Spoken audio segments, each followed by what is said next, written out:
2002 में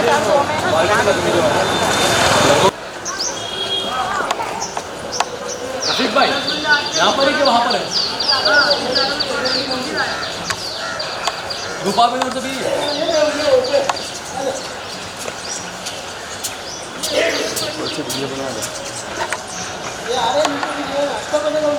ऊपर आ रहा हूँ, चला ऊपर आ जल्दी, ऊपर नीचे आ रहा है वहाँ।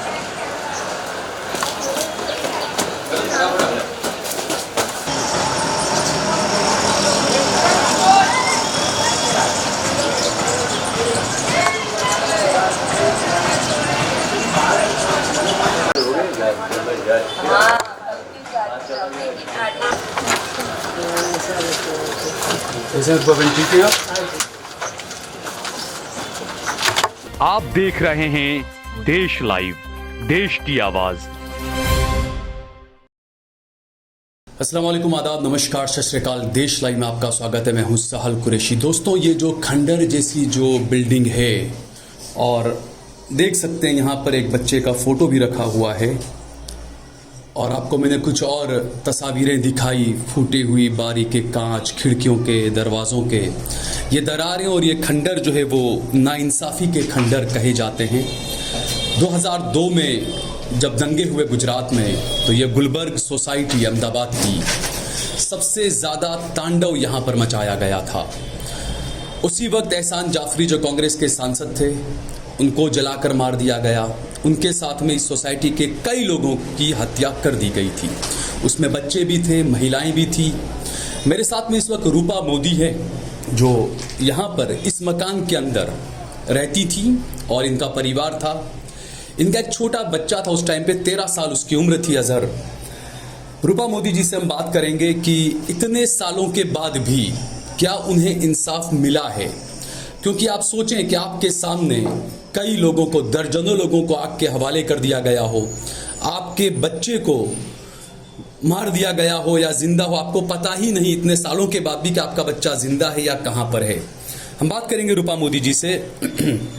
रूपा जी, जब भी 28 फरवरी का जो वक्त आता है, गुलबर्ग सोसाइटी आज भी वीरान है, इतने सालों के बाद भी सारे खंडर जैसे वही जले हुए टूटे फूटे मकान और यादें कहीं ना कहीं यहाँ से बहुत ही खतरनाक जुड़ी हुई है लोगों की और आपकी। जी, हम लोगों को ये नहीं है कि 28 तारीख को यही आते हैं, हम हर बार आते हैं और यादें तो आज वैसी है जैसे 28 का मंजर जो हमने छोड़ के गए। 22 साल हो गए आज। 22 साल में कुछ भी तो नहीं बदला। हमारा बेटा या जो अपने 68 जन की जो डेथ हुई थी या मिसिंग है, 29 मिसिंग थी, उसमें आज भी हम लोगों को ऐसा लगा है कि ये लोग हमारे साथ है, जिंदा है। कभी हम लोगों को हमने अलग किया ही नहीं है। जैसे आज मेरे बेटे के लिए मैं तड़प रही हूँ, वैसे पूरे सब लोग ऐसे ही तड़पते हैं कि कई ये लोग हमारे साथ है। रूपा जी, उस दिन क्या हुआ था? थोड़ा सा इस तरफ आ जाइए आप। जब ये पहले ट्रेन जलाई गई और उसके बाद में, क्योंकि आप उसको कैसे देखते, शुरुआत कहाँ से हुई? जैसे ट्रेन जली, अब कोई भी सरकार होती है, प्रशासन होता है, उसका जिम्मा होता है कि उस मामले को फौरन समेट के उसकी इंक्वायरी करें, लेकिन डेड बॉडियों को लाया जाता है, यात्रा निकाली जाती है और ये खबरें आई कि भाई ये कहा गया कि हिंदुओं के गुस्से को बाहर निकलने दो। इन चीज़ों को, इन खबरों को आप कैसे देखती हैं? एक बड़का भाषण था जो वाजपेयी जी ने जो राज धर्म निभाने की जो बात करी थी नरेंद्र मोदी जी से, तो वो राज धर्म नहीं निभाया। जो सब लोग बोलते हैं, संजीव बटका ने सब में इसमें है कि वो गुस्सा निकालने दो, ये करने दो बोले थे।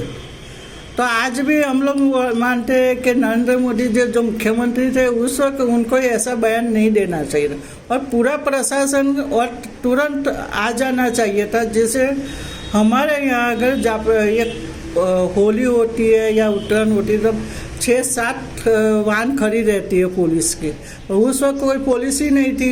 यहाँ तक कि 1 महीने पहले यहाँ पुलिस चौकी थी गुलबाग की, कि SRP का कैंप था प्रोटेक्शन के लिए, तो 1 महीने पहले वो भी उठा लिया था। ये हम लोग तो मानते हैं कि ये पूरा फ्री फायर साजिश थी ये। तो और 28 तारीख को जो हुआ, 27 तारीख को, तो उस वक्त तो हम लोगों को ये ऐसा कुछ था ही नहीं कि हमारे यहाँ का कुछ होगा, क्योंकि हर बार पुलिस प्रोटेक्शन आ जाता है, तो हम लोग को कोई डर भी नहीं था, क्योंकि ये एहसान जाफरी साहब MLA थे, सांसद थे, तो उसकी वजह से हम लोगों को कोई टेंशन नहीं था। तो 27 तारीख के 5 बजे आया कि स्कूल रिक्शा जलाई मुस्लिम को यहाँ मेघानी नगर, तो इतना तनाव नहीं था। मेरा हस्बैंड तो यहाँ तक कि 28 तारीख को जॉब भी चला गया था। अच्छा, तो बाद में ये सब शुरू हुआ। आपके हस्बैंड जॉब पर थे, आप यहाँ पर थी? मैं और मेरे दोनों बच्चे, मेरी बेटी और मेरा बेटा यहाँ ही बस थे। कौन कौन था और क्या मंजर देखा आपने 28 तारीख की सुबह में? वैसे तो हर बार आता है बंद कराने के, जो हिंदू परिषद वाले, बजरंग दल वाले, कोई भी आते हैं तो बंद करा के, दुकान बंद करा के चला जाता। बंद का ऐलान किया था भाजपा या सब संस्थाओं ने, हिंदू संगठनों ने। तो ऐसा लगता है कि सब बंद कराने चले जाते हैं। मैं देखा कि कोई आवाज़ दे रहा है, तो मैं कपड़ा धो रही थी, बाहर आके देखा तो बंद कराने, तो वो आगे गए, मैं वापस। उस टाइम में 8-9 जन होंगे, सिर्फ 8-9 लोग थे। सुबह कितने बजे? सुबह में शायद 10:30, 9:30, 10, 11 बजे के बीच में। और वो लोग वापस आए। जैसे वापस आए तो ये अंकुर सोसाइटी, अंकुर साइकिल वाले की दुकान है, वो मुस्लिम की है। तो अयूब को ने, उसके भाई को मैंने देखा बाहर वापस आए, हो करने लगे, तो मैं वापस बाहर आई। तो वो लड़के दोनों भाई खड़े थे, तो एक भाई को खींच के गुप्ती मारी, जैसे कुछ मारा, कुछ हथियार मारा। वो मैंने कंप्लेंट देखा। अयूब को 2 भाई थे, वो किसको मारा वो पता नहीं। बाद में अयूब भाग कर अंदर आया और बचाओ करके, और एक भाई को उनके पेरेंट्स ने, मम्मी पापा ने अंदर खींच लिया, जो पीछे से गुप्ती मारी। फिर उन लोगों ने क्या करा पता नहीं कहाँ से, तो पब्लिक आना शुरू हो गई, और यहाँ धोबी के वहाँ रिक्शा पड़ी थी, वो उल्टी करके तोड़ फोड़ करने लगे। स्कूटर था, उसको जलाने लगे।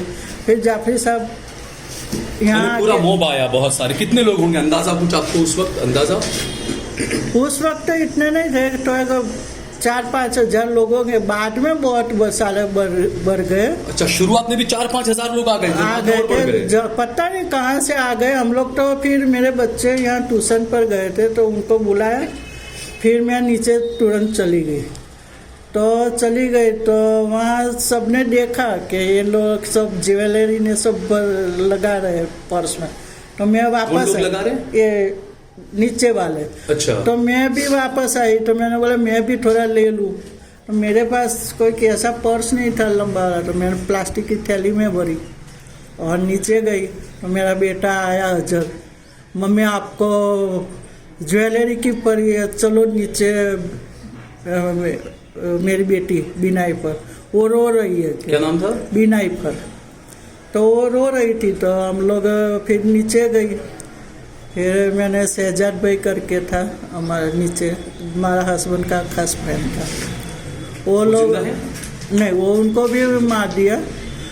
तो उसको मैंने वो थैली दे दी, मैंने बोला शहजाद भाई आप रखो, तो उसने रख दिया।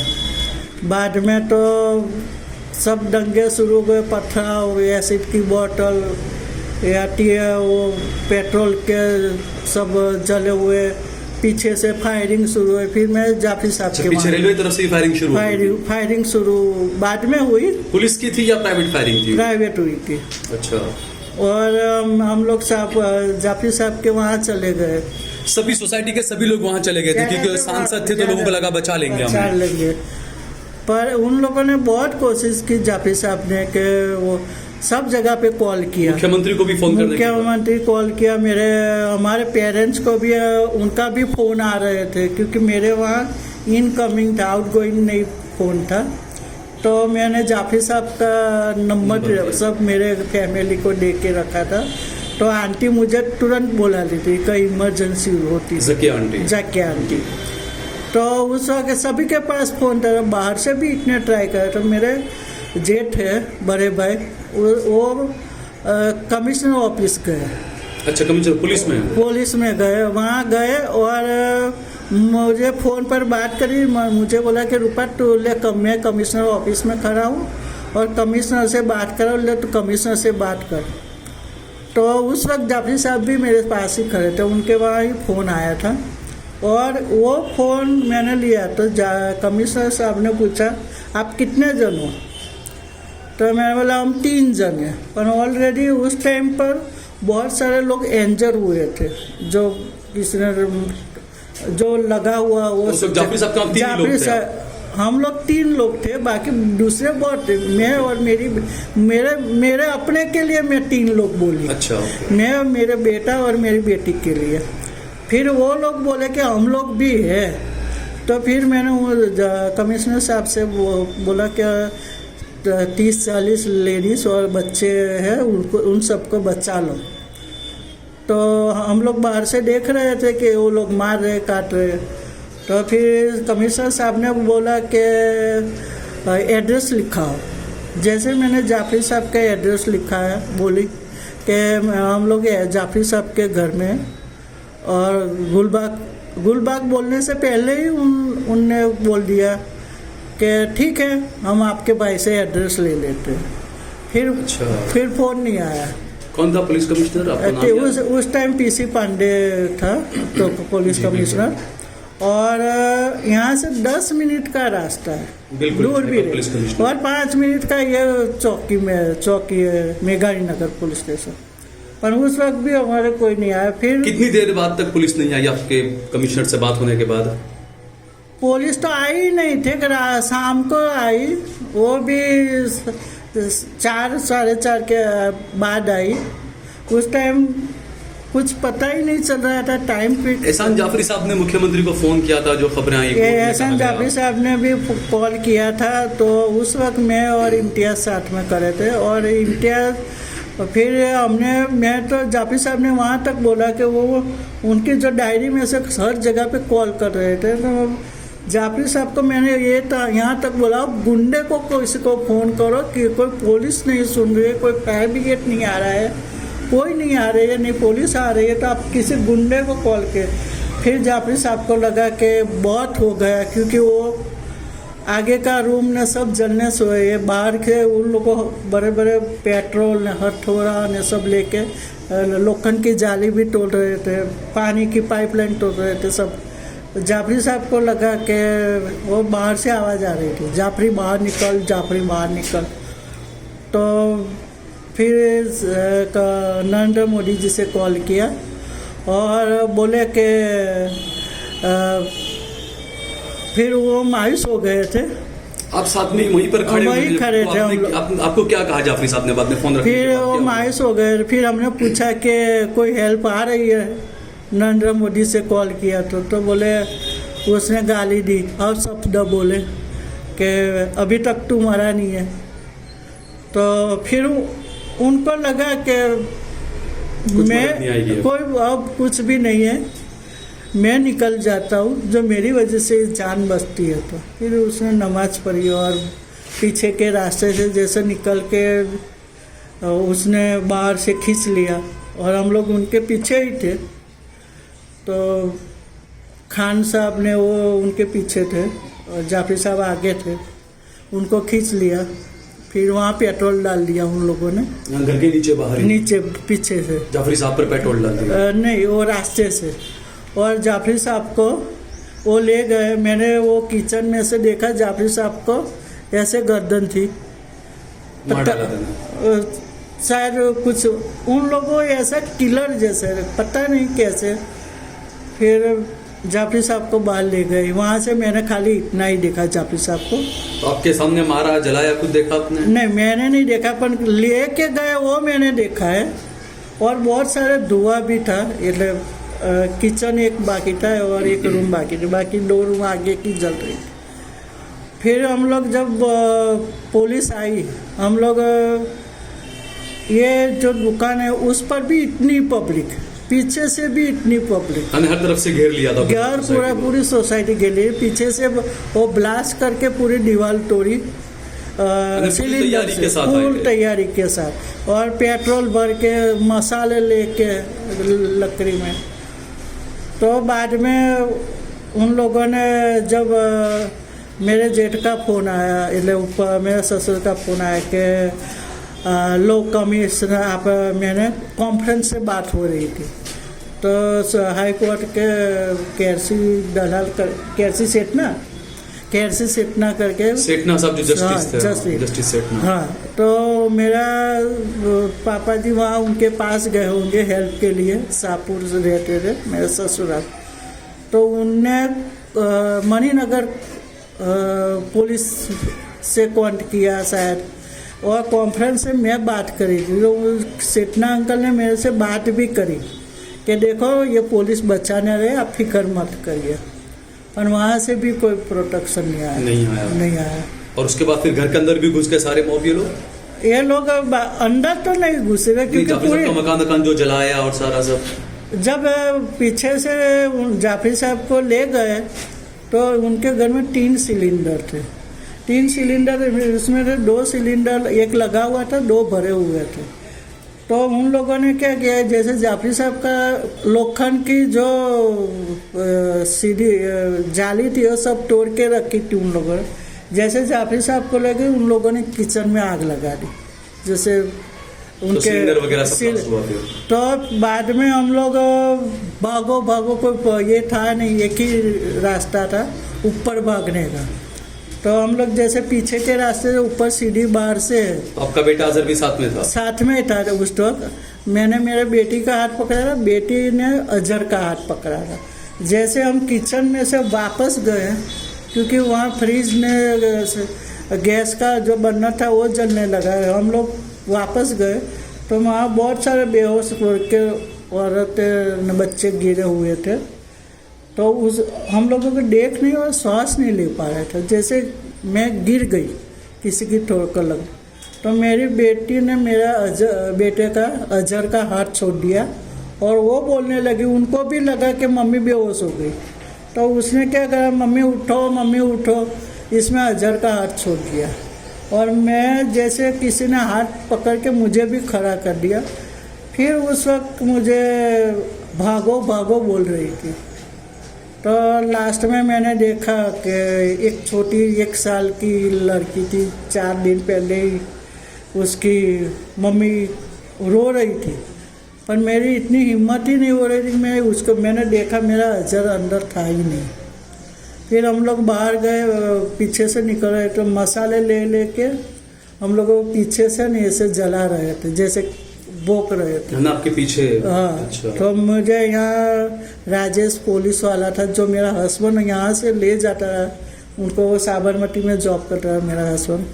तो उनको साहिबा का छोड़ता। जॉब थी आपके हस्बैंड की? नहीं, थिएटर में थे। अच्छा। तो वो राजेश ने यहाँ बाजू में ही घर है, उनकी बेटी भी मेरी बेटी के साथ खेलने आती थी, वो भी क्रिकेट खेलने आता था। मुस्लिम हिंदू फैमिली थी। और पुलिस वाला, उसी ने मुझे यहाँ वो खड़ा रहा था ना, उसने मुझे पत्थर मारा। पुलिस वाले ने उस सिविल ड्रेस में, सादा ड्रेस में था, पर मैं अजहर और उसमें मैंने नजर करी, क्योंकि तो मैंने उनको पहचान लिया। जैसे पत्थर मारा, मैं वहाँ गिर गई। तो पुलिस वाला कहाँ है आजकल? यहाँ ही रहता है। जेल वेल या कुछ नहीं? कभी जेल वो जमानत पर छूटा हुआ है, सस्पेंड का कोर्ट में जब उसका नाम बहुत आया तो पता नहीं उसका क्या है, पर जेल में था। आपकी बेटी के साथ उसकी बच्ची खेलती थी। तो जैसे हम लोग पीछे से ऊपर चढ़ने लगे, उसने पत्थर मारा, फिर मैं गिर गई। मेरी बेटी ने मुझे देखा कि मम्मी गिरी। तो जैसे मैं सीढ़ी पर गिरी तो पीछे से बहुत सारी एसिड की बोतल ने, पत्थर ने, आग ने सब फेंक रहे थे बाहर से सीढ़ी, तो जैसे गिरी तो पूरे कांच मेरे को लग गया, पर पता नहीं मेरे को तुरंत होश आ गया। मैं ऊपर गई तो फिर मैंने एकदम याद आया मुझे कि अजहर मेरा कहाँ है, तो मेरा बेटा कहाँ है, तो मैं एकदम खड़ी हो गई। तो ऊपर गई तो सब लोगों ने मुझे बिठा दिया, क्योंकि ऊपर जाके आंटी ने सब बैठे हुए थे, और ऊपर भी उनका जर्नल शुरू हुआ था, क्योंकि वो जाली है, वहाँ से कांच से उन लोगों ने पता नहीं क्या डाला था, और तीनों के तीनों ब्लास्ट सुने हमने, और पूरा धुआं। और जैसे हम ऊपर जगह नहीं थी, बैठ रही थी, तो यहाँ से जितनी भी पेट्रोल और एसिड की बोतलें सब हमारे पाँव पर लगती थी, पर हम लोग पता नहीं है जिंदा रहे। फिर आपको अजहर के बारे में क्या पता चला, आपके बेटे के बारे में? अजहर को जब जैसे मैं पीछे से बाहर निकली तो देखा बहुत सारी बॉडी पड़ी है वहाँ से।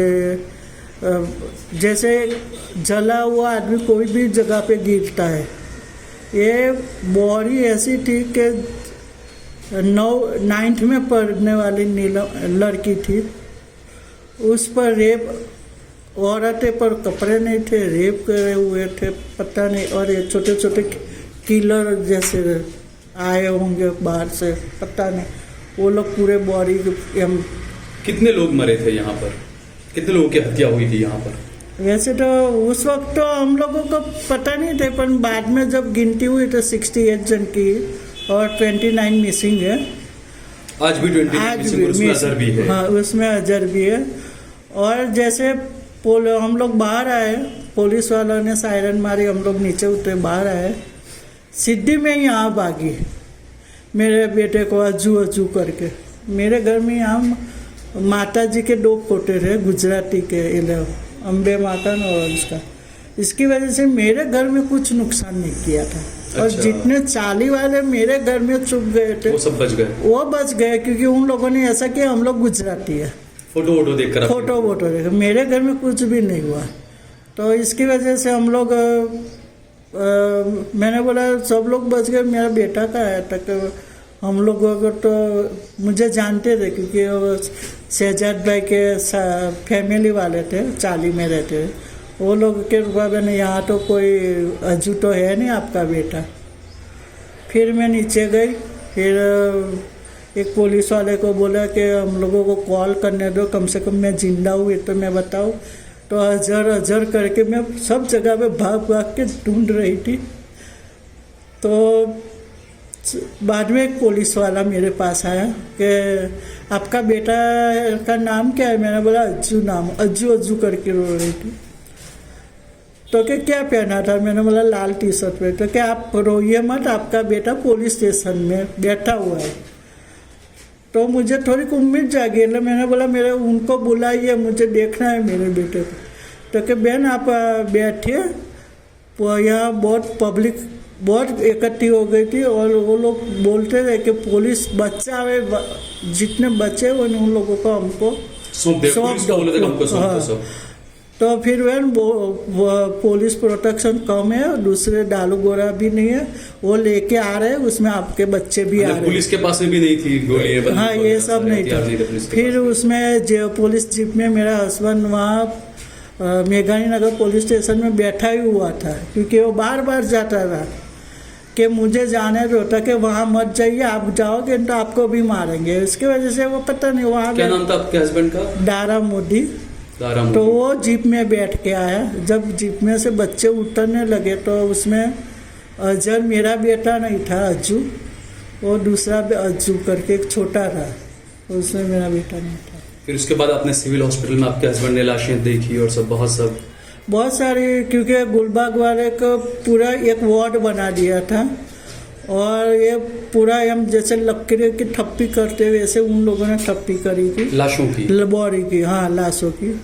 जब हम लोग यहाँ से गए तो कितनी बॉडी पहचान में, जैसे शहजाद भाई की, उनको एक गुप्ती मारी थी, खाली पूरी दाढ़ी वाड़ी सब था, वो थोड़े जलाए हुए थे, पर तब तक पुलिस आई तो उसको किसी ने मिट्टी डाल के उनको बुझा दिया था। पर शहजाद भाई पूरे कितने लोग ऐसे थे, जैसे लेडीज़ को पूरी कपड़े बिना, वो लेडीज़ की हम जानते थे कि ये लड़की का नाम है, ये औरत का नाम है, वो सब आप भी उसके बाद डेड बॉडी सब पहचानी जा रही। जब मेरे हस्बैंड सिविल में गए तब उन लोगों ने एक भी बॉडी पहचान में आए ऐसी नहीं। बाद में और जलाया गया। बाद में जब पुलिस के अंडर में हम पूरी सोसाइटी सौंप के गए, पर बाद में उसको जलाया गया, एक भी बॉडी पहचान में नहीं आई। तो आपने अजहर को कैसे पहचानने की कोशिश की थी? अजहर को मैंने मेरे हस्बैंड गए थे, तो मेरे हस्बैंड पूरे उसके पाँव देख के, उसके दांत देख के, उसके पीएम में जो होता है वो पूरा उसके ये कराया, पर नहीं मिला। यहाँ तक कि मैं पीएम रूम में गई थी, वो डॉक्टर को मैंने 500 रुपया दिया मेरे बेटे का, क्योंकि बाद में भी बॉडी मिल रही थी 2 महीने तक। यहाँ तक कि हमारी सोसाइटी की टंकी में से भी मिल रही थी 2-3 महीने तक। 10 तारीख तक तो यहाँ प्राइवेट गेट में मुझे केजी अड्डा का जो पीआई था मेघानी नगर का एरिया का, वो मुझे बॉडी दिखाने बुलाते थे 10 तारीख तक। तो वो बॉडी हम लोग जितने माना कि कोई छुप गया मारिया में, कोई ड्रम में छुप गया, तो छोटी छोटी पिघल के 3 तारीख का यहाँ आए थे वापस ये सोसाइटी, तब भी पूरी जली हुई थी। नहीं प्राइवेट आई, कुछ भी नहीं आया था, बाद में भी नहीं आई थी। तो और जब सारी बॉडी मेरे हस्बैंड ने देखी तो उसमें अजहर नहीं था।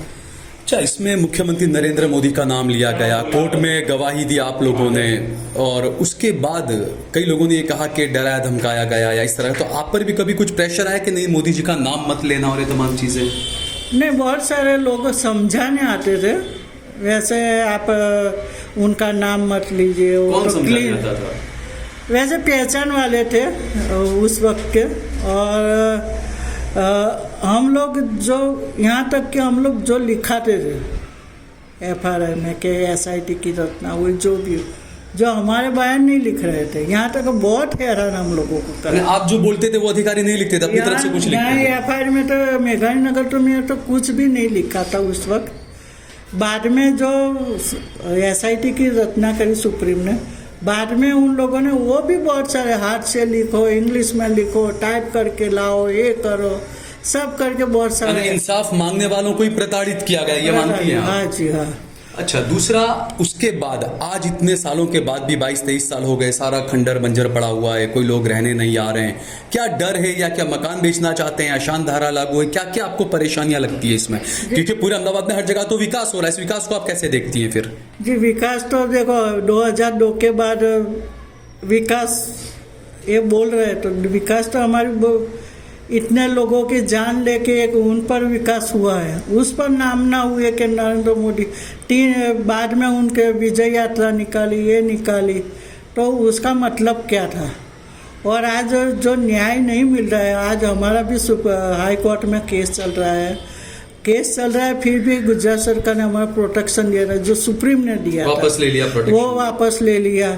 हमारे जो CIF वाले थे वो वापस ले लिया। आपने कोर्ट में चैलेंज किया इस बात को? हमने कमिश्नर साहब से दूसरे लोगों ने दिया था आवेदन पत्र कि जब सुप्रीम ने ऑर्डर दिया तो गुजरात सरकार क्यों वापस ले रही है। तो इसकी वजह से आज भी डर है हम लोगों को कि जब भी कुछ होता है, आज क्योंकि अकेले नहीं आ सकते, हम आते हैं तो सब देखते हैं। अभी 2 साल पहले हम लोग यहाँ कुरान खानी में आए तो उस वक्त पतरा हुआ था पतरा। हाँ। तो आज ये मकान आपके खंडर पड़े हैं, क्या आप यहाँ रहने आने चाहते हैं, बेचना चाहते हैं, या क्या इसके बारे में क्या सोचा है आपने? हम लोग बेचना तो चाहते हैं, पर आसान धारा डाल दिया है कि जब नरेंद्र मोदी कहते हैं या यहाँ के मुख्यमंत्री कहते हैं कि गुजरात में कुछ दंगे नहीं हो रहे 2002 के बाद, ये नहीं हुआ, तो फिर आप आसान धारा क्यों लगाते हो? जब आसान धारा आप कश्मीर में घर ले सकते हो। हाँ, ये दोहरी नीति है, कहते हैं कि कश्मीर में कोई भी भारतीय घर ले सकता है, लेकिन गुजरात में कोई भारतीय ऐसा नहीं ले सकता। यहाँ तक कि ये सोसाइटी खाली मुस्लिम को दे सकते हैं, हिंदू को दे, तो ऐसा क्यों? ये सोसाइटी में ऐसा तो कोई मुसलमान होगा नहीं कि यहाँ बहुत सारे लोग ये घर मालिक थे, वो लोग बेचना चाहते हैं पर हम बेच नहीं सकते क्योंकि आसान दाव है, कोई खरीदने बिल्डर नहीं आता और आता भी है। म्यूजियम बनाना था, उस वक्त भी उन लोगों ने, सरकार ने एक किया। अच्छा, आखिरी सवाल आपसे ये कि एक तरफ इंसाफ के लिए गुहार लगाई जा रही है, आज इस दंगों के अंदर जो भी आरोपी थे, दोषी थे, कोई भी जेल में नहीं है, सब बाहर है आजकल, सब आज भी बाहर है। उनकी सरकार, उनके जो देखो ना बिस्की बाबू बजरंगी वगैरह का, माया कोडनानी वगैरह का, इसके बारे में क्या कहेंगे? वो माया कोडनानी तो MLA उसी वक्त बन गई थी और यहाँ तक के जो नरोदा पाटिया का आरोपी है, उसकी बेटी आज MLA भाजपा ने टिकट दे के उसको नरोदा में ये किया और यहाँ तक के बाबू बजरंगी जैसे आरोपी को भी बाहर है, सब लोग बाहर है। हमारे जो हमने नाम दिया, पहचान की, हमने हमारी जान के जोखम पर आज तक हमें लड़त दी, यहाँ तक के सुप्रीम तक, पर सारी सब बाहर है। अच्छा रूपाबिन, जो इंसाफ मांगता है, चाहे किसान हो, इंसाफ मांगने के लिए गए तो उनको भी प्रताड़ित किया जा रहा है, लाठियां बरसाई जा रही हैं, आंसू गैस के गोले छोड़े जा रहे हैं। जो बेरोजगार युवा है बेचारा, वो सड़क पर आता प्रदर्शन कर रहे तो उसको भी पुलिस मारती है। यहाँ पर गुजरात दंगों को लेकर भी जो लोग थे, जो जिन्होंने इंसाफ की लड़ाई लड़ी, तीस्ता सेतलवाड़ वगैरह के सबके नाम थे, तो इनको भी कहीं ना कहीं प्रताड़ित करने का इन्होंने भी आरोप लगाया कि इनको भी प्रताड़ित किया गया है, कि जो इंसाफ मांगता है उसको प्रताड़ित किया जाता है। तीस्ता से तलवाड़ वगैरह हर जगह ये ट्रेंड बन चुका है जी, हर जगह पर। तीस्ता मैडम का हमारी कोई फैमिली मेंबर तो थी नहीं, एक NGO थी, एक CJP है उनका, तो एक बहन बन के खड़ी रही थी। हम आज भी 22 साल भी, हम आज भी अभी भी फोन आएगा और हमारे एक बहन तरीके ही हम लोग मानते हैं। जो भी सपोर्ट किया उन्हें, आज हम लोगों को न्याय मिला हो तो तीस्ता सेतलवाड़ जी की वजह से। आप मानते गुलमर्ग सोसाइटी में जो लोग थे, जकिया जाफरी थी, आप थी, क्या न्याय मिला आप लोगों को? जी, आज तक तो हम लोगों को न्याय नहीं मिला है न्याय। तो क्या उम्मीद है? प्रधानमंत्री बन चुके हैं वो, तो अब नहीं न्याय। देखो, हमने तो हमारी लड़त दी, पर जो गुजरात सरकार या न्यायपालिका में जो उनका होता है तो उसके लिए तो गुजरात सरकार अपना रुख सही से टाल मटोल रवैया रहा उनका ऐसा ही है, जो कि फूलहार करते हैं, सब करते हैं। तो हम लोगों ने तो हमारी लड़त, हम मानते हैं कि ये न्याय तो नहीं है जो उन लोगों को रिहा करके या पैरल पर छोड़ते हैं। अच्छा, मोदी जी को छोड़ दिया गया कि इनका कोई रोल नहीं है, लोगों ने भी कहा। बस आखिरी सवाल ये, मोदी जी को जो छोड़ा गया कि इनका कोई रोल नहीं है, उसको आप कैसे देखती हैं? जी, मोदी जी का रोल उस टाइम पर जो था, वैसे हमारे लिए तो वही एक आरोपी है। भले ये कि मानते क्लीन चिट दियो, जिसने भी दियो, राज धर्म निभाने का तो वाजपेयी जी ने भी कहा था, कहाँ राज धर्म निभाया जब तक मुख्यमंत्री थे तब। ठीक है रूपा जी, बहुत बहुत शुक्रिया हमसे बातचीत करने के लिए।